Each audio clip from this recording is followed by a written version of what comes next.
Welcome back to Excel.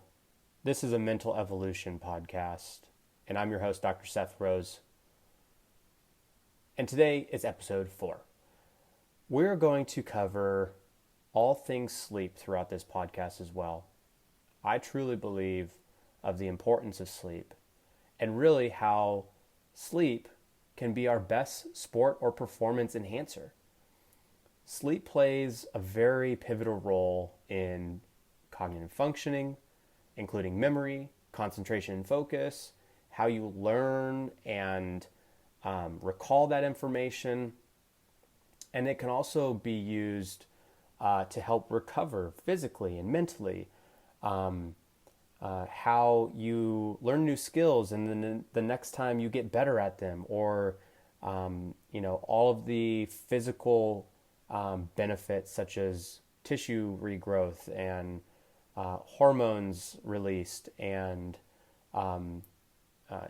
there's the list of benefits with sleep are endless, but far too often people are getting not enough sleep. As we know today, the research typically suggests anywhere from 7 to 9 hours of sleep depending on your age. And so if you're getting anything less than 7 hours, you need to pivot. And so today we're doing 12 tips to enhance your sleep. And these sleep hygiene guidelines are directly from Matt Walker, Dr. Matt Walker, who has written a great primer on sleep called Why We Sleep. So if you haven't read that, I highly suggest it. Get an audiobook. And here are some of his best tips to improve your sleep. So number 1, making sure that you're sticking to a consistent sleep schedule. That means same wake and bedtimes, even on the weekends.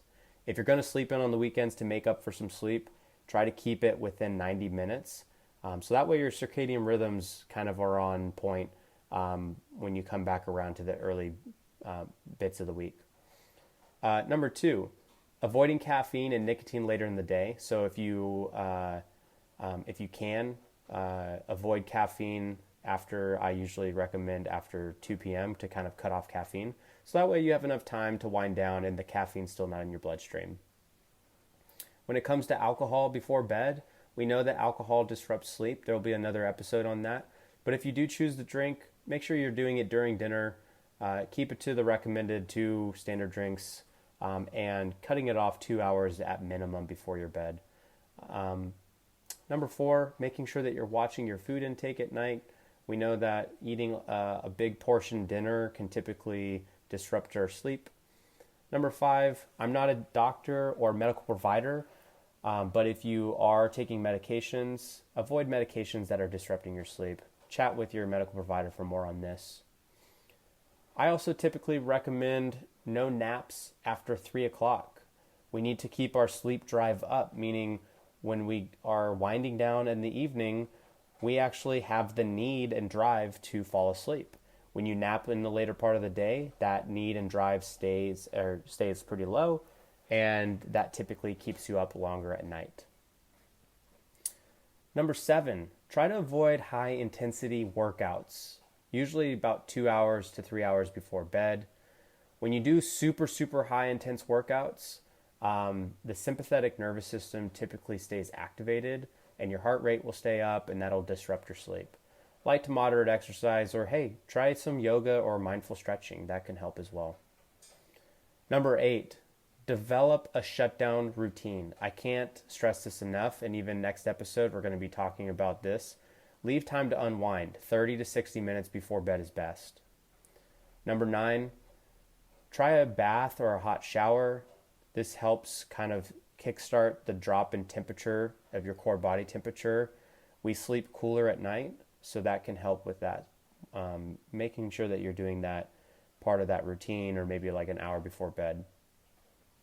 Number 10, set your environment, your bed environment at night. So making sure that it's dark, cool, clean, and device free. 11, try to get some sunlight exposure during the day. If you get it earlier in the day, that can help dump a lot of the extra stress hormones that you have in your system. So that way, in the evening, you can actually unwind. Usually about 5 to 15 minutes on sunny days is enough, 30 minutes if it's cloudy. And then lastly, tossing and turning, try to do something else in a different room. We don't want to pair restlessness and anxiety or worry of not getting sleep with a place that is relaxing and our sanctuary. So go to the loft, go down to the living room, grab some water, just walk around, maybe use the restroom, or if you're tossing and turning even more, find a mundane book until you start to get sleepy. And then when you do start to get sleepy, head back to the room. All right, so those are some 12 tips to enhance your sleep. I'll be highlighting some of those more throughout, but thanks again for stopping by, and we'll see you again next time.